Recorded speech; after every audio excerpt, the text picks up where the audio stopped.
ছোট্ট গিফট আছে, ছোট্ট গিফট আমাদের অর্গানাইজিং কমিটির তরফ থেকে। এই ডগটা হলো সেই ডগটা আমি জানি, আমি ভুলে গেছি। অরিত্র ফোর্থ সেমে পিজি করে, ও এই কাজটা কিন্তু আমাদের একটা প্রজেক্ট আছে, একটু অন্যরকম ধরনের কাজ। কোথায় করছো? আমি অ্যাকচুয়ালি আলিয়া বিশ্ববিদ্যালয়তে মহিদিন স্যারের কাছে কোভিডের উপরে কাজ করছি, কীভাবে একটা বেসিক কোভিড তৈরি করা যায়, অর্গ্যানিক সেমিকন্ডাক্টর কীভাবে টিউনিং করে, মানে কীভাবে সেই বিভিন্ন স্পিন কোটিং বা ডিপ কোটিং এইসব প্রসেস নিয়ে কীভাবে ফ্যাব্রিকেট করে একটা কোভিড তৈরি করা, সেই কাজটাই করছি। Thank you. আর আমরা এই ভিডিওগ্রাফিটা করার জন্য প্রিয়ঙ্কর মণ্ডল, আমাদের থার্ড সেমিস্টারে হচ্ছে কি জার্নালিজম সেকশন, আমি ম্যাডামকে বলেছিলাম, তা উনি কথা রেখেছেন, দিয়ে পুরো ব্যাপারটাকে ভিডিও করেছেন। এই জন্য ধন্যবাদ। আমরা ছোট্ট একটা চান তার জন্য হাতে তুলে দেব।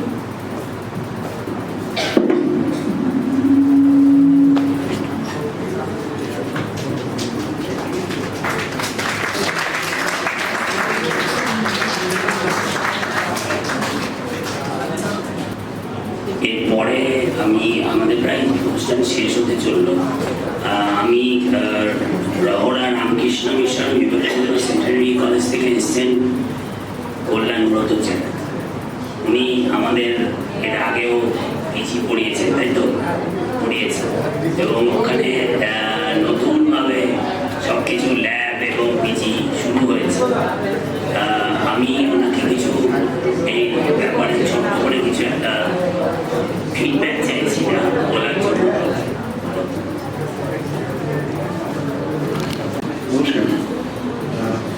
এটা খুবই আনএক্সপেক্টেড, মানে আমি এখানে একেবারেই শ্রোতা হিসাবে এসেছি। গৌতমবাবু হঠাৎ করে আমাকে এখানে স্টেজে বলেছেন, যদিও এখানে এসে অনেকদিন পর খুব ভালো লাগছে। তার কারণ আমি এখানে 2010 সাল থেকে সম্ভবত 19 সাল পর্যন্ত এমএসসি যেটা চলেছে, মানে এখনো চলছে, সেই এমএসসি কোর্সের সঙ্গে ওতপ্রোতভাবে যুক্ত ছিলাম।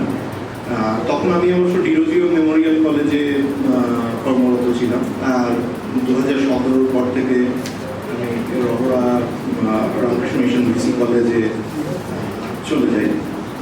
তো আমার অনেক স্মৃতি এই কলেজের ফিজিক্স ডিপার্টমেন্টের সঙ্গে অবশ্যই আছে, মানে, এবং ফিরে আসতে সেই কারণে সত্যি ভালো লাগে। আমি মানে এখানে অনেক ভালো ছাত্রীদের পেয়েছি পড়ানোর সময়, এবং সেটাও একটা মানে খুব বড় স্মৃতি আমার কাছে আর কি।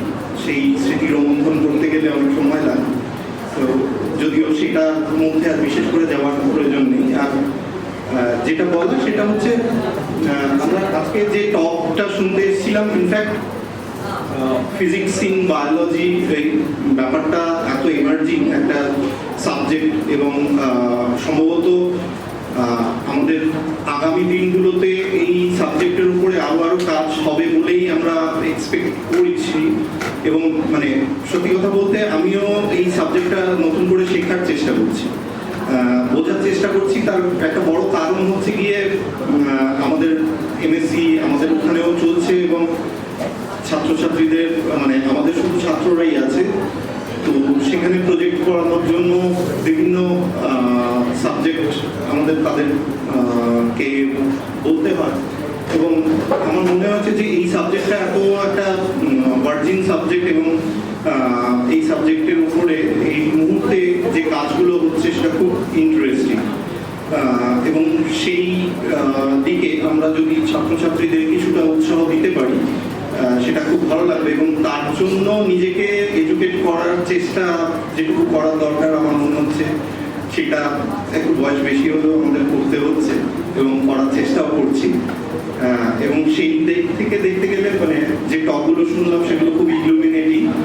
ম্যাডামের টকটা এবং তার ছাত্রদের কাজগুলো বেশ ইন্টারেস্টিং লাগলো, এবং আমি আশা করব যে ফিউচারে এই সাবজেক্টের আরো বেশি করে কিছু বোঝার চেষ্টা করব, এবং আমরা ফিউচার যার ছাত্রছাত্রীরা এখানে আছো তারাও অনেক বেশি এই ব্যাপারে ইন্টারেস্ট দেখাবে, কারণ এটা একটা ইন্টারডিসিপ্লিনারি সাবজেক্ট এবং ফিজিক্স আমরা মানে আগে একটা সময় ছিল আমরা যে ভাবতাম যে পিওর ফিজিক্সে কাজ করাটা একটা খুব ইন্টারেস্টিং ফ্যাক্টর, বাট আমরা এখন দেখতে পাচ্ছি যে ওরকমভাবে ডিল করার থেকে ইন্টারডিসিপ্লিনারি অনেক জায়গা আছে যেখানে আমরা এক্সপ্লোর করতে পারি এবং আমাদের যে ফিজিক্স পড়ার যে একটা মানে ট্রেনিং হয় বেসিক্যালি মানে অন্যান্য সাবজেক্টের থেকে ফিজিক্স পড়ার একটা particular different kind of training হয়, যেটা ম্যাডাম বলছিলেন যে আমরা কিছু মডেল বেসড কাজ করতে বা টয় মডেল প্রবলেম সলভ করা এই সমস্ত জিনিসগুলোকে যে কোনো একটা পার্টিকুলার রিয়েল লাইফ সিচুয়েশনকে বা সিনারিওকে আমরা একটা টয় মডেল দিয়ে আমরা প্রথমে সেটা ক্লোজ কতটা যাওয়া যাচ্ছে তার ডাইনামিক্সটা কীভাবে আমরা মানে প্রেডিক্ট করতে পারছি সেই জিনিসগুলো আমাদের একটা ট্রেনিং এই ফিজিক্স সাবজেক্টটাতেই পড়ানো হয়। সেটা খুব ইউনিক অন্যান্য যে কোনো সাবজেক্টের তুলনায়। তো সেইটাকে আমরা যদি অন্যান্য বিভিন্ন জায়গায় এইরকম ইন্টারডিসিপ্লিনারি জায়গায় আমরা ইউজ করতে পারি এবং আমাদের ভবিষ্যৎ যারা স্টুডেন্ট আছো তারাও করতে পারো, আমার মনে হয় সেটা খুব ভালো কাজ হবে। থ্যাংক ইউ সবাই।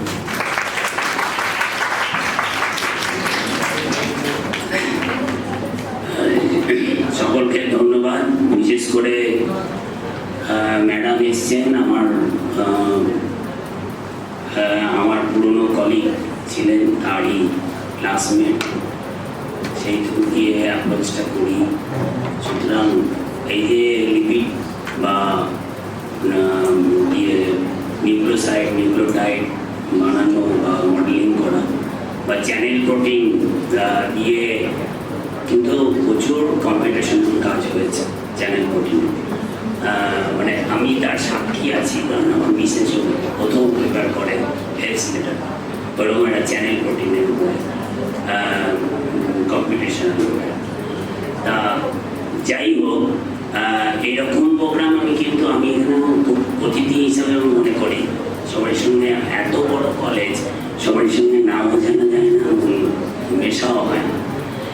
এই মাসে 31 তারিখে রিটার্ন করবো, 65 বছর। আমি রামানন্দ কলেজে দীর্ঘ 25 বছর 28 বছর ওখানে ছিলাম বিষ্ণুপুরে।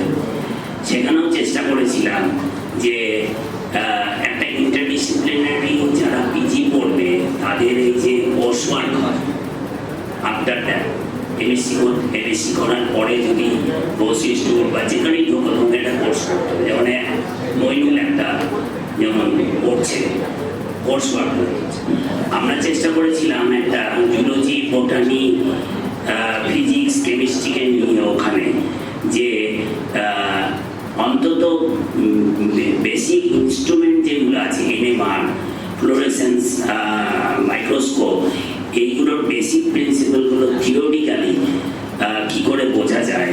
অর্থাৎ আরেকটা জিনিসও করেছিলাম কিছুদিন আগে, ভাবতে চেষ্টা করেছিলাম যে সিআইএফ যেগুলো আছে, অর্থাৎ সেন্ট্রাল ইনস্ট্রুমেন্ট ফ্যাসিলিটি সেন্টার যেমন আছে, আইআইএসবি, বোস ইনস্টিটিউট আছে, সেইখানে যদি ফিজিক্সের স্টুডেন্টরা যায় দিয়ে এনএমআরটা কী করে কাজ করছে, ফিজিক্সটা কি তারা বলে দেয়। কিন্তু সেন্ট্রাল গভর্নমেন্টের এদের একটা কী বলবো ইন্টারাক্টিভ ইয়েও আছে, স্টুডেন্টরা যেতে পারে ওখানে গিয়ে তাদের সঙ্গে ইন্টারাকশন করলে ফিজিক্সটা কী করে হচ্ছে, ইনস্ট্রুমেন্টের মধ্যে ফিজিক্স কী আছে সেটা বলে।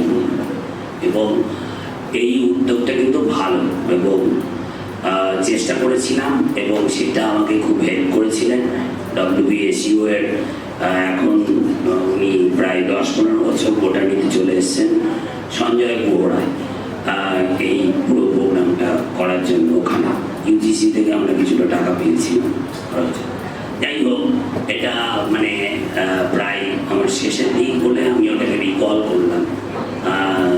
আমাদের সকলের চেষ্টায় একটা সেমিনার হয়ে গেল, এরকম একটা ইন্টারডিসিপ্লিনারিটা খুব ভালো লাগলো।